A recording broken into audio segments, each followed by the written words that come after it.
Guys, no, bali meron tayong repair dito na timbangan. Bali, ang problema niya yung monitor. Ito yung timbangan ng baboy. Ayan yun. So, ayan yung kulungan niya. Ngayon, ito na yung timbangan na ni-repair. Ayan.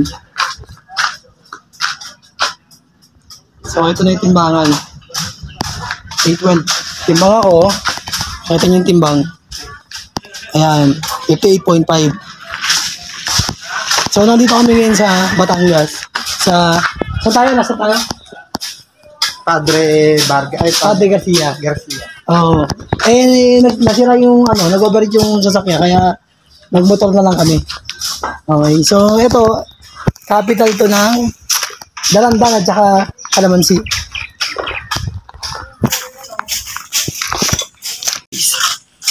Yan, ito yung timbangan na gawa.